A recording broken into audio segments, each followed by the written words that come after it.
Imagine flipping a coin, like a billion times, and every single time, without fail, it lands perfectly on its edge. Right, which sounds completely impossible. Exactly. I mean, it sounds like a parlor trick, or maybe outright magic, because we're so conditioned to believe that the physical world operates on these strict, unbending rules of probability.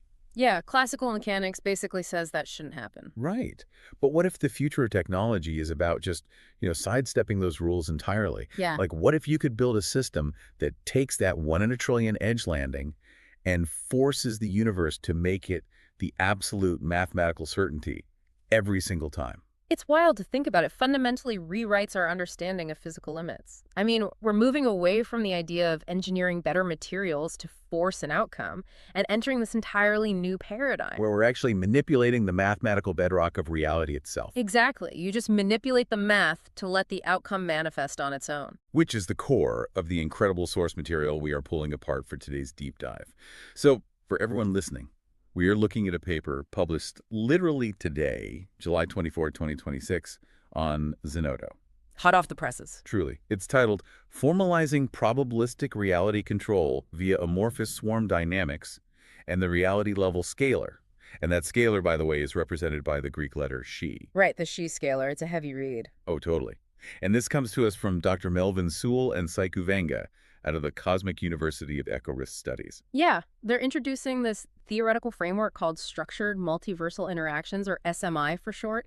And I mean, like you said, it is a dense, highly technical paper, but it effectively proves the thermodynamic and mathematical viability of localized probability redistribution. Right. So our mission today is to figure out how this SMI framework actually functions for you guys. We want to understand how a massive fluid swarm of microscopic nodes can, basically hack probability to make the impossible happen. And do it all while strictly adhering to the fundamental laws of physics. Right. Okay, let's unpack this. Yeah. Before we get into the dimensional mechanics of how reality is being altered, we have to establish what is doing the altering. Right? Yes, the physical substrate itself. Exactly. We need to look at what's actually making this happen. So Sewell and Venga established the physical foundation by highlighting this massive flaw in our traditional engineering trajectory. Because, I mean, for decades, we've designed machines based on rigid architectures. Right, like standard robotics. Exactly. You have a localized central processing unit, fixed structural joints, a predefined chassis. But the SMI framework argues that this old model is inherently bottlenecked. Bottlenecked by what, exactly? Well, by single points of failure, for one.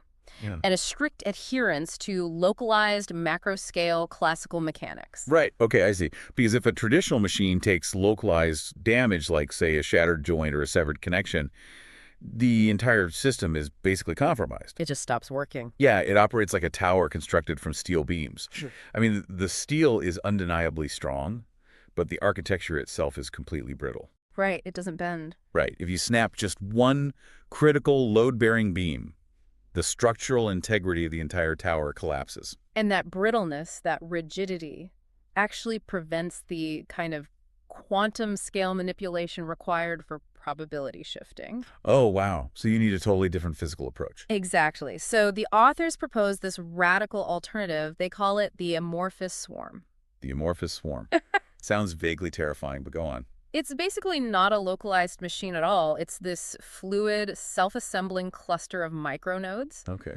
And these discrete nodes coordinate to form an emergent, distributed, interdimensional network. So it's much closer to like a murmuration of starlings you might see in the sky, or even just a fluid dynamic system. That's a great way to picture it. Because if you swipe your hand violently through a flock of birds or, a dense cloud of smoke, you aren't actually damaging a system. No, you're just displacing it for a second. Right. The constituent parts just instantly flow and reform right around the disruption. Exactly. The paper actually defines this physical property as ultra-high structural redundancy, which leads to what they call fault-tolerant mass variance. Fault-tolerant mass variance. Yeah. And because the swarm operates as this decentralized hive mind, its cognition and its physical presence are inextricably linked. Wait, meaning the body and the brain are the exact same thing? Basically, yeah. The spatial density of the micronodes is the computing architecture. The bodily presence and the mental processing coincide perfectly across the entire network. Man, so the swarm flows, adapts, and calculates simultaneously. All at once. That's wild. But this physical mobility, this fluid nature, It's really just the delivery system for its primary function, right? Right. The main event is the probability shifting. Yeah, so we have to make the leap from the fluid dynamics of this micronode cloud to the actual mechanics of probability manipulation. Like, how does this moving density field actually alter the physical world around it? Well, the central breakthrough of the SMI framework is proving that you don't actually need to violate physical conservation laws to alter reality. You don't. Nope. You don't need to generate mass or energy out of nothing, which would break standard physics. You only need to manipulate the probability wave functions of states that already exist within the quantum superposition. Here's where it gets really interesting. Because you're saying the swarm isn't conjuring objects into existence out of thin air. Not at all. It is just taking an incredibly low probability outcome, like an outcome that is technically possible under quantum mechanics, but statistically negligible in our normal macro reality, and forcing the universe to collapse the wave function exclusively into that state. Yes. What's fascinating here is how Sewell and Venga mathematically map this out using that scalar we mentioned earlier, the reality level scalar. Which is scalar, right? Right. So in standard quantum mechanics, you use a state vector within a Hilbert space to define the complete physical state of an isolated system. Okay, I follow you. And that Hilbert space provides the mathematical geometry for all possible outcomes, but the scalar modifies that geometry entirely. It extends standard quantum Hilbert space state vectors across multiversal branches. Wait, multiversal branches. So it acknowledges that our baseline reality is just like one tier in an accessible stack of multiversal layers. Exactly. It maps the statistical variance across those adjacent branches, and once you map the adjacent multiversal states, you can introduce the core operational tool, Which is what? the probabilistic transformation operator. In the paper, it's represented as an O with a little hat, subprob, so O hat prob. Oh, hat prob. Catchy. Very catchy. And this mathematical operator actively modulates the complex coefficients of those extended multiversal state vectors. Okay, so by modulating those complex coefficients, they're taking a low probability target state and forcing the probability, what they call p-target, straight to 1.0. Yes, exactly 1.0. They are mathematically locking in a deterministic outcome. That's it, exactly. So just to ground this for you guys listening, Right. if there is a locked physical mechanism like a heavy vault door, Yeah. and there is a 1 in a trillion chance that the atomic structures naturally misalign just enough for the lock to slip open on its own. Which is technically possible, mathematically speaking. Right. The OHAT prob operator isolates that specific probability and drives it to absolute certainty. It systematically filters out all other mathematical trajectories until the desired macroscopic event is literally the only state left for the universe to occupy. It forces the universe's hand. Complete. But, I mean, having a mathematical operator that dictates a probability shift on paper is vastly different from forcing physical reality to obey that math in the real world. Right. Theory versus application. Yeah. How does a physical cloud of microscopic nodes actually execute the OHAT prod operator? Like, what is the physical mechanism that pulls the trigger on this multiversal adjustment? Well, the execution relies entirely on the physical coupling between the spatial dynamics of the swarm and the local probability field. Okay. Sewell and Venga model the spatial distribution of the amorphous swarm as a continuous density field. In the equations, this is denoted by the variable rho subs. Process. And this just tracks the specific concentration of the micronodes, right? Like how packed together they are. Right. Exactly. And the strength of that probabilistic transformation operator, the force driving p-target to 1.0, is explicitly coupled to the rho density field. Oh, I see. Yeah, so the localized density of the swarm acts as the physical amplifier for the mathematical operator. So it's basically an active physical conductor. You got it.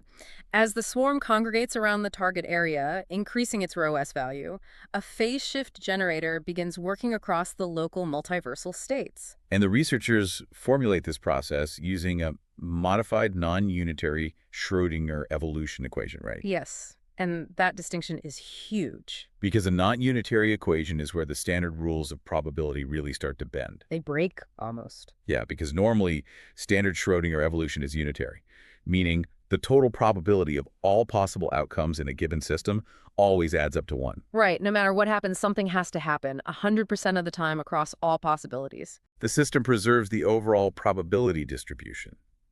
But by deploying a non-unitary evolution equation, the form isn't just favoring an outcome. It's actively suppressing the alternative branches of reality. It is bleeding the statistical likelihood away from the natural outcomes and funneling it entirely into the target state. The mathematical architecture of the universe is being rewritten in real time within that localized field. Man, is this essentially a physical manifestation of resonance? How do you mean? Like, imagine a massive crowd of people all humming at the exact same pitch, at the exact same frequency, to shatter a highly durable pane of glass. Oh, I like that. Right, because they aren't physically walking up and applying kinetic force to the glass. But their sheer synchronized density and the frequency of their collective output forces the physical reality of the glass to shatter. That structural analogy maps perfectly to the physics here, actually. The swarm uses synchronized spatial density to force a wave function collapse. Just humming reality into submission. Basically. And the paper outlines that this multiversal collapse is triggered when the continuous density field reaches a very specific threshold. They call it critical density, or rho critical. So the moment the swarm packs itself tightly enough to hit rho critical, the cross-entropy between all the non-selected multiversal paths just drops to zero. Instantly. All the other possible realities simply cease to exist as viable mathematical options. The wave function collapses into the intended trajectory, and the impossible event occurs. The locked door opens. The coin lands on its edge. Yeah. The targeted macroscopic reality trajectory is achieved through the sheer brute force of localized quantum density. But, and this is a big but this creates a massive thermodynamic problem. It definitely does. Because I understand that they are bypassing standard kinetic force. But forcing a highly improbable state to become deterministic is not free. Oh no, the universe always collects its dues. Right. You are taking a local environment that naturally possesses a high degree of chaos and variance, and you are artificially forcing it into a state of perfect, unnatural order. And by doing that, you are drastically reducing local entropy. Which brings us to the cosmic price tag of the SMI framework.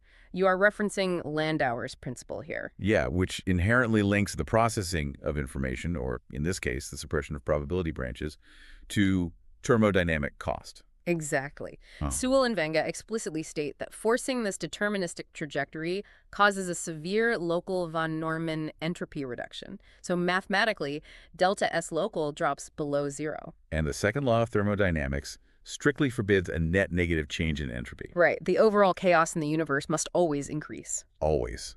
So if the swarm is establishing perfect local order by reducing entropy below zero, it has to be generating a massive amount of entropic waste to balance the books. Huge amounts. So where does that thermodynamic debt go? Because it can't just be deleted from the system, right? No, it can't. To prevent violating the second law, the total entropy flux across the baseline space and the adjacent scalar levels must remain non-negative. Meaning delta S total must be greater than or equal to zero. Yes. And to manage this, the SMI framework relies on open quantum system dynamics. Specifically, it utilizes the Lindblad-Master equation. Okay, because in standard quantum mechanics, you can often get away with calculating systems as if they are closed off from the rest of the universe. Usually, yes. But because the swarm is generating an impossible thermodynamic debt, it has to operate as an open quantum system, constantly interacting with an external environment. The Lindblad-Master equation provides the architecture for that interaction. And within this equation, the authors isolate a component called the scalar dissipation superoperator. Denoted as LG, right? Yes, LG. And the entire function of LG is to serve as an interdimensional entropic sink. Okay, if we connect this to the bigger picture, the framework is essentially suggesting that the adjacent multiversal dimensions act as a cosmic trash can for our thermodynamic waste. The mathematics support that literal interpretation, actually. That is insane. It is. The LG superoperator employs a jump operator that physically exports the microscopic phase variance. Which is the chaotic thermodynamic waste generated by collapsing the local wave function, right? Yes. And the jump operator forces that waste out of our baseline reality and pushes it along what the paper calls the cross-scalar heat flux vector. So let me get this straight. The swarm bunches up, achieves rho critical, and forces the impossible event to occur. Right.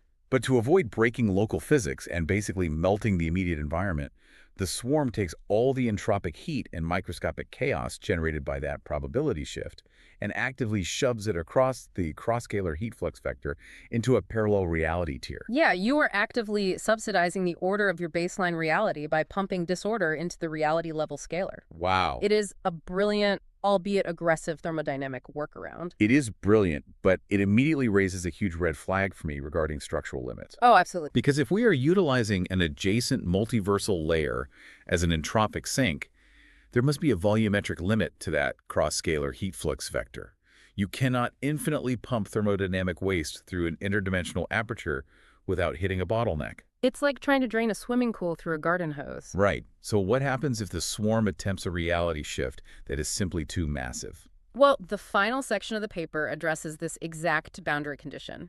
Sewell and Venga mathematically define this threshold as the Swarm Entropic Capacity Limit, or the SECL. Okay, the SECL.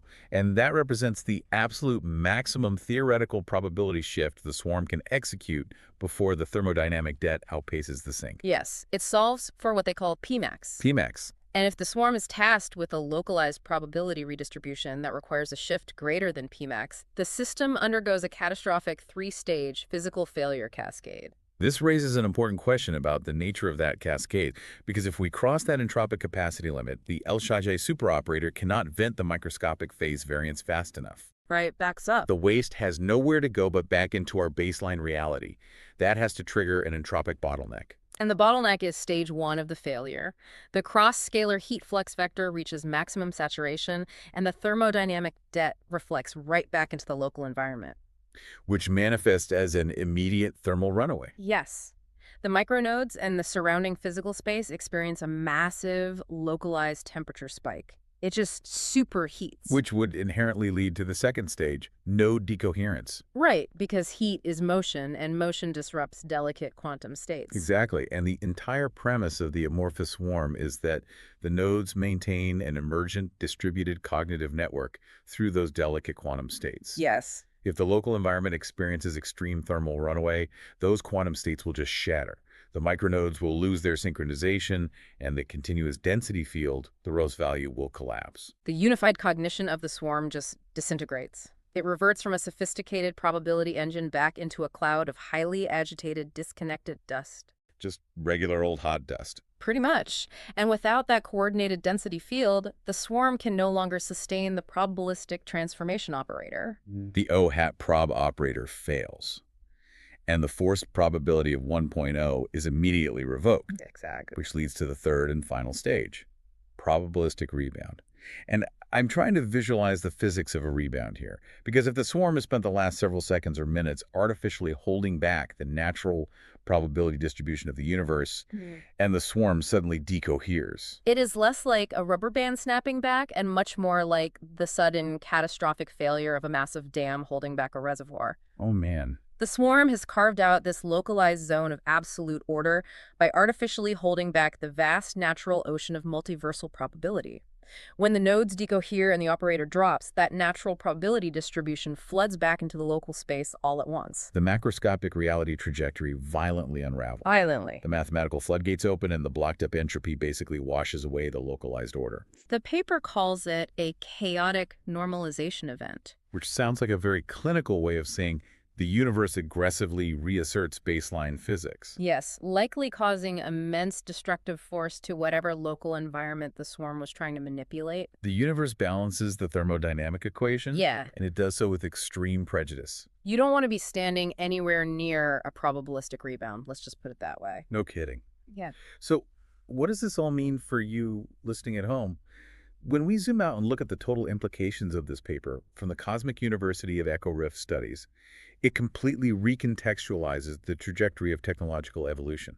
It really does. I mean, the future isn't going to be defined by rigid classical mechanics. We aren't just building stronger mechanical chassis or faster localized processors anymore. No, the SMI framework points to a future defined by fluid, self-assembling architectures. It suggests that true technological supremacy lies in decentralized swarms capable of interfacing directly with the multiversal mathematical structure itself. They achieve localized reality control, not by conjuring energy, but by selectively isolating and collapsing quantum probabilities through coordinated critical density. And they sustain these impossible reality hacks by leveraging open quantum system dynamics. Right, safely exporting the crippling thermodynamic cost into adjacent multiversal layers. It is a stunning synthesis of swarm robotics, multiversal geometry, and open system thermodynamics. It is a phenomenal piece of theoretical physics. But, I can't stop thinking about this. It does leave you with one final, deeply unsettling thought to mull over. Otto, what's that? Well, specifically regarding the mechanics of that cross-scalar heat flux vector. Yeah. If the amorphous swarm successfully vents our reality's thermodynamic waste-like, all of that chaotic microscopic phase variance into an adjacent reality tier simply to preserve our local physics. Yeah. What exactly happens to the physical structures and the beings living in that adjacent reality when our entropic trash suddenly floods their universe? Ah, yeah. The downstream thermodynamic consequences for the adjacent scalar levels would be profound. To say the least. And it forces you to look at the equation from the other direction, too.